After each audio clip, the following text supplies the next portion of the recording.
Hello everyone, welcome to Vishesh Educational Videos. So in this video, I am explaining the process of splitting of concave polygon. If you want to know more about concave polygons, you can refer my previous videos where the link for that video is given in the description section. So let me start with the explanation of splitting process of a concave polygon. Now, so before understanding the process of splitting concave polygon, first of all you need to understand what is a concave polygon. So I'm not going to explain in detail about the concave polygon here, because in this video we are concentrating more on splitting the concave polygon, right? That's why I'm going to just brief the things related to concave polygon. So if I say a polygon is a concave polygon, there are three conditions you have to know first. So first condition, a concave polygon has at least one interior angle greater than 180 degree. You can see here. So see the highlighter, guys. Here if a polygon is said to be concave, the one of the interior angle needs to be greater than 180 degree. This is the first condition. So second condition, the extension of some edges of a concave polygon will intersect the other edges. So see here. So when you extend the edges of the polygon, right, it will intersect with the other edges also. Here you can see the red line here. So this red line is nothing but the extension of the polygon edge. So when you extend the edge of the polygon, this extended edge is intersecting with the other edge also, that is the black edge. You can see here I marked the intersection point also. So this is the second condition. When you extend the edge line, it intersects with the other edge line, then right, it is a concave polygon. So what is the last condition? What is the last condition here? So some pair of interior points, that means some pair of vertices will produce a line segment that intersects with the polygon boundary. What is that? You can see here. So I am drawing a line segment between the points of the vertices of the concave polygon. So you can observe here the diagonal. So this line segment, right, what it is doing, it is intersecting with the boundary line of the concave polygon, right? So it is intersecting with the boundary of the polygon. Getting, guys? So when I join the two vertices using a diagonal, when I draw the diagonal between two vertices of a polygon, it may intersect with the, it will intersect with the boundary edge of a polygon. Then I can call that polygon as a concave polygon, right, guys? So when these are the three conditions you need to know about a concave polygon. Now you can ask a question, then why we need to split a concave polygon into convex polygon? Why? What is the reason? The main reason is implementation of fill algorithms. I told you, right, in my previous videos, fill algorithms means you can fill the area of the polygon, right, with a color or a pattern, right? So this filling becomes difficult in concave polygon, and also the processing takes more time in concave polygon. So that's why, right, we need to split the concave polygon. So what is the solution? So the solution is very simple. It is more efficient to split a concave polygon into set of convex polygon before processing. So right, guys? So if you split the concave polygon into convex polygon, the processing becomes easy for you. The fill algorithms implementation will become easy for you. Otherwise, those things will get difficult, right? That's why I need to split my concave polygon into convex polygon. Now, how to do this process? How to do? Right? See here.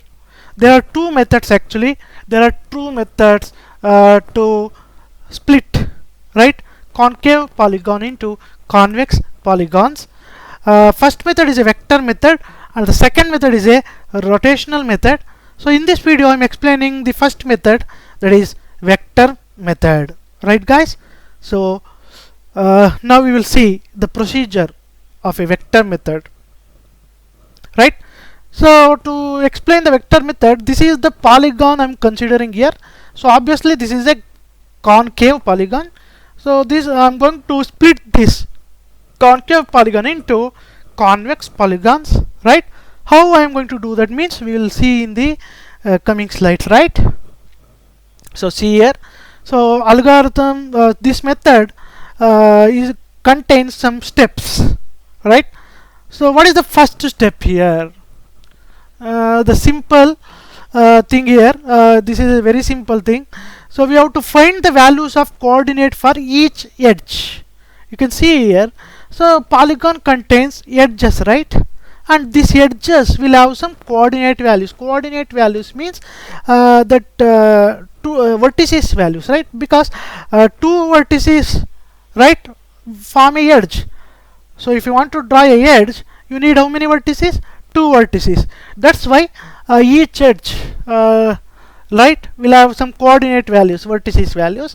So you can see here, each edge is represented by two coordinate values, right? So for every edge I'm going to represent every edge using a two values, that is x value and y value. So in the first step what we need to do means we have to find out the coordinate values for each edges. So how many coordinate value I am going to find out here? I am going to find out two coordinate values that are x and y. So this is the first step, right? Once I explain with the example, it becomes easy for you guys, right? Don't worry. First we will know about the steps, right? So this is the first step. We have to find out the coordinate value for the each edge, and the each edge contains two values x and y. Now what is the second step? So we have to calculate the cross products of successive edge vectors in right of a polygon. So first step, we have to find out the coordinates of the edges. Once the coordinates, x and y coordinates of the edges is found, you have to find out the cross products of successive edges. This is the second step in this method. Now, so cross product will look like this. Cross product means you have to you have to use any two successive pairs here, like E1, E2, E2, E3, E3, E4, E4, E5, E5, E6, E6, E1. So to find out the cross product, remember that you have to use successive pair. Successive pair is nothing but, right, like this, E1, E2, E2, E3, right, E3, E4, like that you have to use. Now third step, what is the third step? So when you find the cross product of the two edges, especially successive edges, the value you are going to get, the result of that cross product is going to give the value of the z component. Understanding guys? Right, when you do the cross product, the result of that cross product is going to give some value. That value is nothing but the value of the z component. If the value of that z component is positive, no problem, then you can tell that your polygon is a convex polygon. But remember, if the z component value is negative, then the polygon is a concave polygon. Getting guys? So if the z component value is positive, then the polygon is a convex polygon. If a z component value is right negative, then the polygon is a concave polygon. Getting guys? Now what we will see means, I will take up the example, then definitely it will be easy for you to understand these three steps, right? So this is the example polygon I am considering here, right? So here this polygon contains 6 edges, that is E1, E2, E3, E4, E5, E6, right? This is the dashed line. Now I'm not going to consider this dashed line because this dashed line is for the future purpose, for future reference. So this polygon contains only 6 edges, E1 to E6. This dashed line is for future reference, right? Right. So how many edges are there here for a concave polygon? E1 to E6. Total 6 edges. So now we will see the first step. So I told you the first step is what? We have to find out the coordinate values x and y value for each edge here. We will see how we will find out the coordinate for each edge here. First I will consider the value for E1 edge here. So E1. So you can see here this E1 edge is moving positive direction, that is it's moving in the positive x-axis. You can see the arrow mark, right? So E1 is moving in the positive x-axis, but E1 is not moving upwards vertically, or it is not moving downwards also. It is only moving right in the horizontal direction, that too in the positive x-axis. Getting, guys? That's why E1 edge x value will become +1. Why? Because E1 is traveling in the plus x direction from left to right, but it is not moving downwards also, it is not moving upwards also. That's why x value become 1, y value become 0, because only the movement is horizontally, not vertically. That's why. So it is very simple. So value of E1 is what? 1 and 0. 1 comma 0. Now we will find out the value of E2. And one more important thing you can see here. So how many units the edge E1 is passing means only 1 unit. You can see 0 to 1. That means only 1 unit, right? Only 1 unit it passed. That's why the value is 1 here. Remember that. Now E2, we will calculate the value for E2. So E2, you can see here, E2 it is moving rightwards. That means it is moving in x-axis also. In the same way, it is moving upwards also. Both the movement is there here, right? Both the movement is there. It is moving in x direction also. It is moving in y-axis also. Getting, guys? So both the movements, horizontally also it is moving, vertically also it is moving. But how many units it is moving means both horizontally, vertically it is moving 1 unit. You can observe 1 to 2. You can observe here how many units it is moving. 1 unit. Here also you can observe upwards it is moving how many unit? 1 unit. Getting, guys? So E2 edge moving horizontally also, moving vertically also, both in positive direction. That's why value will become 1 and 1. E2 value will become 1 comma 1. Why 1 means it is moving 1 unit horizontally also, it is moving 1 unit vertically also, that is in x-axis and y-axis. Getting, guys? Now we will find out the value of E3. So E3, you can see the E3 value here.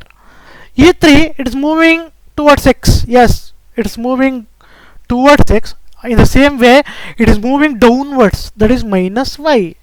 It is moving towards plus x and it is moving towards minus y also. That means E3 moving horizontally. Horizontally means it is from left to right, that is positive x, and E3 in y direction, but it is moving downwards, that is minus y. It is moving downwards in vertically. Now value, how many units? It is moving 1 unit, right, in the x direction, and it is moving 1 unit with respect to y. Getting, right, guys? Getting? Very simple. It is moving 1 unit. Definitely you can see here it is moving 1 unit, but in which direction? In y, minus y. But in x it is moving in x 1 unit, but in which direction? Plus x. It is moving horizontally also, vertically also, but horizontally it is a positive value, but vertically it is a negative value. Getting, guys? So E3 value will be 1 and minus 1, right? So 1 unit it is moving in x plus x and minus y. Now E4. Now E4 value you can see here. So E4 it is moving only in the positive y direction. That means it is moving only vertically. But E4 you can observe here it's not moving x, right? It is not moving horizontally. Either left side also not possible, right side also it is not moving. So it is moving only upwards. That means vertically upwards. Horizontally, no movement at all. Either left side also, right side also. But how many units it's moving upwards vertically? 3 units. You can see 1 unit, 2 unit, 3 units. It is moving 3 units vertically upwards. That's why E4 value will become 0, 3. X is 0 because X movement, horizontal movement is not there. Only upward movement, vertical upward movement plus Y is there. That's why E4 value becomes 0, 3 because it's moving upwards 3 units. Getting, guys? Any doubts? If you have any doubts, please post your doubts in the below comment section, right? So E4 value is 0 and 3. Now E5, you can see here E5, it's not moving upward also, downward also. That is vertical movement is not there. Only horizontal movement is there. Only that is in the towards the negative x-axis. That is -6. So E5 edge is moving towards negative x-axis, left side. So but downward movement, upward movement, vertical movement is not there. Only it is moving towards negative x-axis. So how many units it is moving means you can see there 1, 2, 3. So it is moving 3 units. That's why value of E5 is -3, 0. Right? It is moving horizontally -6, but not moving vertically. Right, guys? So E5 value is what? -3, 0. Lastly, E6 value. E6 wedge coordinate value is right. You can see here. So E6 it is moving downwards. Vertically it's moving. That is, it's moving towards negative y-axis. But horizontal movement is not there. Positive x is also not there. Minus y is, minus x is also not there. Horizontal movement is 0 here. E6 is moving only downwards vertically, right? That is towards negative y, right? Only vertical movement is there. But how many units it's moving? You can see 1, 2, 3, right? 1 unit, 2 unit, 3 units. So it is moving 3 units downwards, that is towards -y. So x moment is not there, that's why it's 0. So E6 value, what it is? So 0, -3. So this is the value of E6. Getting, guys? So what is the first step in this algorithm? So the first step in this algorithm is to find out the coordinate values, x and y coordinate values of the 6 edges. X and y coordinate value of the 6 edges, right?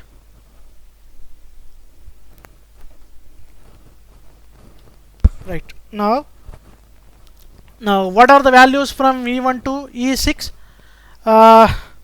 E1 10, E2 11, E3 1 -1, E4 03, E5 -30, E6 0 -3. But you can observe one thing here, the z component is 0 in all the values. Why the z component is 0 in all the values means, so this polygon is in the xy plane. It contains only 2 planes because this polygon is displayed in the computer screen, right? See how many coordinates here in the computer screen? Only 2 coordinates, x coordinate and the y coordinate. That's why I made z component as 0. Now I am finding out only x and y values. Z value I will find out later, because z value will will become when we find the cross product, right? It will be available when we find the cross product. So far I will find only x and y values. Z values we will find it later, right? That is because x and y value because it is in the xy plane, that's right. Now cross product, I told you this is the second step. So cross product is the second step. Now we have the values, so we can cross product the edge values here. Now so we are cross product in there are 2 ways. In cross product, in a vector product there are 2 ways. Sorry for that. First one is a cross product and second one is a dot product. In this method I am using a cross product, not the dot product. It is very simple, very simple. this is the example. I'm just taking the example to make you people understand. There are two edges here, E1 and E3. I can call this E1 as EJ, E3 as EK. Just this is just an example. So E1 is a EJ, right? So E1 first value will be EJ of X, E1 second value will be EJ of Y, E3 first value will be EK of X, E3 second value will be EK of Y, right guys? So now you have the values EJ of X, EJ of Y, EK of X, EK of Y. Now we will substitute these values in this formula. Definitely it's going to yield some value. That value is the value of the Z component, right? This value is the value of the Z component. See here, EJX, the first component, that is 1, EKY, that is the second component of EK, that is 1, minus EKX, this is the first component, that is minus 1, that is EJY, this is the second component of EJ, that is 1. So total 1 plus 1 is 2. In the same way, I'm going to use the same formula for finding out the cross product of my polygon edges. Now we will see that. So you know that the cross product of successive edges gives the value of Z component. This is very important for the third step. That's why now I am finding out the value of the Z component. How I am finding out the value of the Z component? By doing the cross product of successive edges, right guys? Now we will see this. So this is my two edges, successive edges, E1 and E2, and the value is 1, 0 and 1, 1. According to this formula, I am going to substitute this. So E1 means EJ, E2 means EK. Remember that. So that's why formula you have to use, right? EJ of X, that is E1 of X is what? 1. And EK of Y, is what? 1. That is 1 into 1. Next E2, that is E2 is what? E2 is what? EK. EK of X means what? EK of X means this is 1. So 1. Next EJ of Y. EJ of Y means E1 of 2, that is 0. So 1 into 0. So 1 minus 0 is 1. So obviously the positive value, right guys? So Z component value is what? Z component value is what? 1. Now you can ask a question, X and Y value, why it is 0 means we already found out the X and Y value, right? Here we already found out the X and Y value. Now we are finding out the only Z value, that's why X value and Y value is 0. Getting guys? This is the first value, first cross product value. Next, second cross product, E2, E3, that is 1 into minus 1. You can see now 1 into 1, minus 1 into 1. Minus 1, obviously it is minus 2, that is negative value. Observe here, so this edge, cross product of the edges, successive edges E2 and E3 is yielding the negative value, that is minus 2. Now we will find out the cross product for E3 and E4. Obviously same thing, E3 will be EJ, E4 will be EK. E3 of X, that is 1, and EK of Y, that is 3, right? 1 into 3 minus 0 into minus 1, that is EK of X into EJ of Y, 0 into minus 1. So you can see here, that is 3 plus 0, obviously 3 plus 0 is what? 3, that is positive value. So Z component value is 3 in E3 and E4. Now we will find out the Z component for E4 and E5. Same thing, simple, 0 into 0, minus 3 into 3, 0 into 0. See the highlighter, 0 into 0, minus 3 into 3, 0 into 0, minus 3 into 3. So minus 3 into 3 means plus 9. So what is the value? 9. So obviously Z component value is what? Positive in E4 and E5 cross product. Next, E5 and E6, see the highlighter, minus 3 into 3, minus 3 into minus 3, 0 into 0. See, once again, I will minus 3 into minus 3, 0 into 0, right? So minus 3 into minus 3 is 9, minus 0, obviously 9, that is a positive value. Again, the value of the Z component for E5 and E6 is what? 9. Next, last cross product, E6 to E1, that is 0 into 0, 1 into minus 3, 0 into 0, 1 into minus 3. You can see 0 into 0, 1 into minus 3. 0 into 0 is what? 0. 1 into 3 is 3, but minus into minus is what? Plus. So 0 plus 3 is what? 3. That is a positive value. Again, the z component value is what here? Positive. Alright? So here, the value of the z component, the value of the cross product, you know that the cross product yields the value of the z component. That's why the each cross product yield a positive value except one cross product. Which one is that? That is E2 and E3. E2 and E3 value is what? Negative. Remaining cross product values are positive. Right?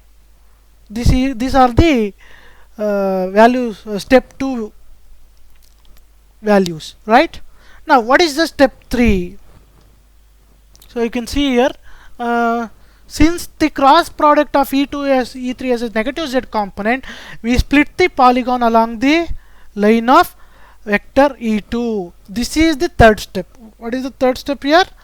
This is the third step here. So what we have to do here? When we find this value of the z component as negative, we can come into a conclusion that our polygon is a concave polygon. So you can see here, right? Yeah, third step. So what is the third step here? If the z component of the cross product is positive, no problem. While the cross product have a negative z component, the polygon is concave. So here, in our cross product, we can see here E2 and E3 value is negative. All the remaining cross products are positive. That's why we can come into a conclusion. That my polygon is a concave polygon. Understood, guys? So all the values are positive, no problem. If one of the value of a z component is negative, then my polygon is a what? Concave polygon. Now what I have to do? What I have to do means I have to split my concave polygon into convex polygon. How is that? We will see that now. Getting, guys? If you have any doubts, please post your doubts in the comment section. See, so how we have to split it first. This is very important. Now, so far we know that my polygon is a concave polygon, right? But we have to split that concave polygon into convex. How we have to do that? We know that. Which one is the negative value? Yeah, the cross product of the edge E2 and E3 is a negative. That's why I have to convert this concave polygon to convex. How means we have to extend the left side edge, that is E2, to be extended. So you can see here E2 E3 cross product is negative, right? That's why what I have to do means I have to extend the left side edge. Which is the left side edge here? E2 is the left side edge. That's why I told you, right? I am extending the E2 edge here. You can see the highlighter. I am extending the E2 edge here because E2 is the left side edge. That's why I am extending the E2, right? So E2 E3 value is negative. That's why I am extending the left side edge. The left side edge is E2. So after extending the left side edge, that is E2, between E2 and E3, I am extending the E2. After extending that, what you can do means, then you can split the polygon into two convex polygons. After extension, you can split it. Very easy. See, so what I did? So I extended the left side edge of the polygon. That is left side edge is what? Left side edge of two edges. That is E2, E3, right? Here left side edge is what? E2. I extended it. Right? Now, once the extension is over, I can split this polygon. How I am going to split means, see here, this way. So I splitted that concave polygon into two convex polygons. You can observe. So this is one polygon, this is one polygon, this is a separate polygon, and this is a separate polygon. This polygon is first one, this polygon is second one. See, E5, E6, E1, E2. E5, E6, E1, E2. E2 is the extended edge. See, this edge, extended edge. You can see. E5, E6, E1, E2. Next, E3, E4 is the second part. E3, E4 is the second polygon. Right, guys? So that's it, guys. So I hope you understood the concepts. So if you have any doubts, please post your doubts in the comment section. Thank you. Thank you for watching the video. Please don't forget to subscribe to my channel. Please click the bell icon to get the notifications. And don't forget to like and share.